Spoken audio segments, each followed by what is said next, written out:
Iran आणि Israel यांच्यात युद्ध नेमकं कसं सुरू आहे त्याचा संपूर्ण भूगोलच आपण समजून घेणार आहोत। सगळ्यात आधी या दोन्ही देशांमध्ये युद्धाचं कारण नेमकं काय हे समजून घेणार आहोत। त्यानंतर या देशांचा भौगोलिक आढावा घेणार आहोत।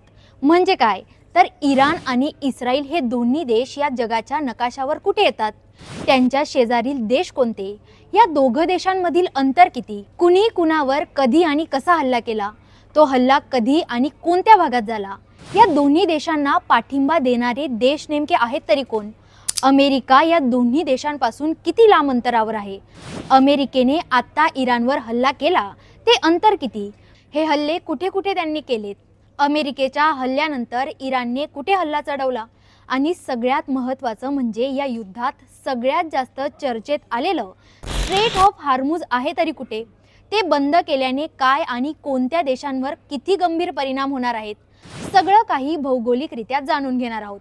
म्हणून हा व्हिडिओ शेवटपर्यंत पहा आणि टाइम्स नाऊ मराठीला फॉलो आणि सबस्क्राइब करायला विसरू नका।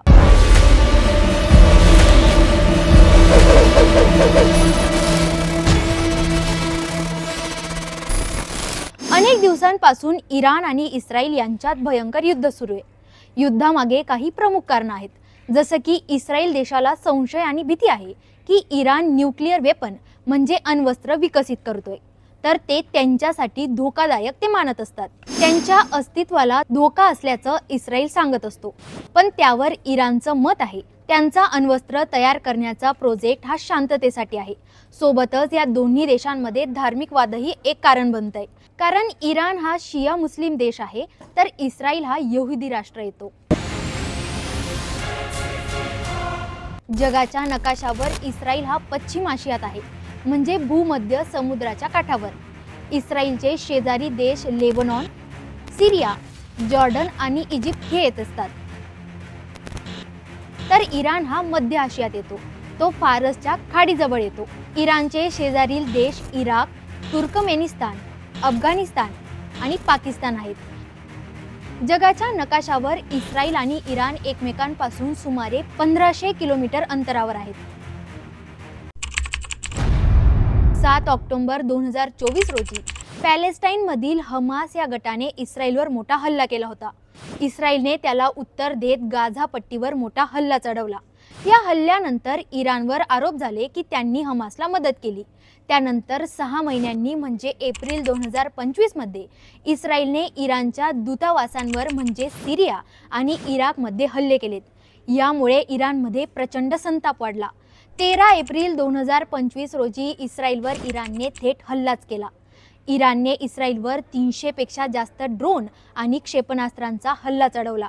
हे युद्धातले पहिले थेट आणि खुले सैनिक टप्पे होते। एप्रिल आणि 2025 दरम्यान इस्रायलने प्रत्युत्तर दिलं। इस्रायलने इराणच्या अणुसुविधा, मिलिटरी बेस आणि इराकमधील इराणी गटांवर हल्ले केलेत। त्यानंतर इस्रायलचे हल्ले वाढलेत। इस्रायलने 13 ते 21 जून या दरम्यान इराणच्या अणुऊर्जा केंद्रांवर ड्रोन आणि विमानांनी हल्ले केलेत। यानंतर इराणने 13 जूनचं प्रत्युत्तर म्हणून इस्रायलवर 150 मिसाईल आणि ड्रोन हल्ले चढवलेत। 23 आणि 24 जून रोजी इराणने कतार, बिरशेबा आणि इजिप्त या ठिकाणांच्या एअरबेसवर हल्ले चढवलेत। आता या दोन्ही देशांना पाठिंबा आणि मदत करणारे देश कोणते तेही जाणून घेऊयात। सगळ्यात आधी इस्रायल देशाला पाठिंबा देणारे देश कोणते त्यांच्याबद्दल जाणून घेऊयात। इस्रायलला अमेरिकेचा सगळ्यात मोठा पाठिंबा आहे। इस्रायल आणि अमेरिका यांचं भौगोलिक अंतर सुमारे 11,000 किलोमीटर आहे। दुसरा देश आहे ब्रिटन, जो इस्रायल पासून सुमारे 3600 किलोमीटर अंतरावर आहे। नंतर फ्रान्स आणि जर्मनी, ज्यांचं इस्रायल पासून अंतर सुमारे 3000 ते 4000 किलोमीटर इतकं येतं। दुसरीकडे इराणला जर सगळ्यात मोठा पाठिंबा कुणाचा असेल तर तो रशियाचा। इराण आणि रशिया यांचं अंतर सुमारे 2300 किलोमीटर इतकं आहे। याच इराणला दुसरा पाठिंबा चीनचा। इराण पासून चीन 6000 किलोमीटर अंतरावर येतो, तर सीरिया आणि इराकचाही इराणला चांगला पाठिंबा मिळाला आहे। त्यांचं अंतर सुमारे 500 ते 1000 किलोमीटर इतकं येतं। इस्रायलसाठी बॅकबोन ठरलेला अमेरिका हा इराण पासून हवाई अंतरावर अंदाजे 10,500 किलोमीटर अंतरावर येतो। या एवढ्या मोठ्या अंतरामुळे अमेरिका जर थेट इराणवर हल्ला करत असेल तर त्याला मध्यपूर्वी लष्करी तळ म्हणजे मिलिटरी बेसेस लागत असतात, जसे की Qatar, Bahrain, Saudi Arabia, Kuwait, Afghanistan आणि इराक.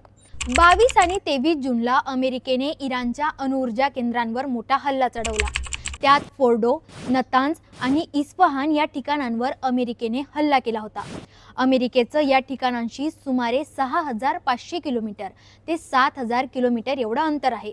अमेरिकेने त्याची अनेक एअरबेस ठिकाणं इतर देशांमध्ये तयार केली आहेत, ज्यात कतार आणि इराक यांचाही समावेश आहे.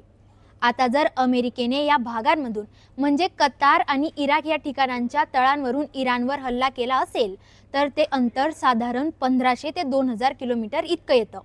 अमेरिकेद्वारे हल्ला केलेलं फोर्डो हे ठिकाण इराणच्या कॉम शहराजवळ डोंगराच्या खोऱ्यात आहे. नतांज हे इराणमध्ये इस्फहानच्या उत्तरेला येतं, तर इस्फहान हे इराणच्या मध्य भागात असून एक ऐतिहासिक आणि औद्योगिक दृष्टिकोनातून अत्यंत महत्त्वाचं शहर मानलं जातं. अमेरिकेने या ठिकाणांवर B-2 बॉम्ब टोमाहॉक मिसाईल्सने हल्ला केला होता, पण इस्रायलवर अमेरिकेने केलेल्या हल्ल्यांना इराणने अवघ्या 36 तासातच प्रत्युत्तर दिले. इराणने 23 जूनला अमेरिकेच्या कतार येथे असलेल्या प्रमुख एअरबेसवर हल्ला चढवला होता. इराणने साधारण 14 शॉर्ट रेंज आणि मिड रेंज मिसाईल्स हे टार्गेट केले. पण इराण वर्सेस इस्रायल युद्धाच्या बातम्यांमध्ये सगळ्यात जास्त चर्चेत राहिलं ते स्ट्रेट ऑफ हॉर्मुझ. या स्ट्रेट ऑफ हॉर्मुझचा नेमका सीन आहे तरी काय, आता ते पाहूयात. स्ट्रेट ऑफ हॉर्मुझ जगाच्या नकाशावर पश्चिम आशिया भागात आहे. स्ट्रेट ऑफ हॉर्मुझ इराणच्या उत्तर दिशेला आणि ओमान व UAE दक्षिण दिशेला यांच्यामधल्या अरुंद समुद्रमार्गावर आहे. पार्शियन गल्फ आणि ओमानचा समुद्र यांना जोडणारा हा अरुंद समुद्रमार्ग आहे. ही फक्त 33 किलोमीटर रुंदीची पाणवाट आहे. जगातील सुमारे 20% कच्चं तेल दररोज या मार्गातून जातं. Saudi Arabia, Iran, Kuwait, Iraq, UAE यांसारख्या देशांचं तेल याच मार्गातून जगभरात जातं. इराण वारंवार धमकी देत आला आहे की जर आमच्यावर हल्ला झाला तर आम्ही स्ट्रेट ऑफ हॉर्मुझ बंद करू. आता जर स्ट्रेट ऑफ हॉर्मुझ बंद केलं गेलं तर अनेक देशांच्या कच्च्या तेलाचा पुरवठा बंद होईल, ज्यातून तेलाच्या दरात प्रचंड वाढ होईल.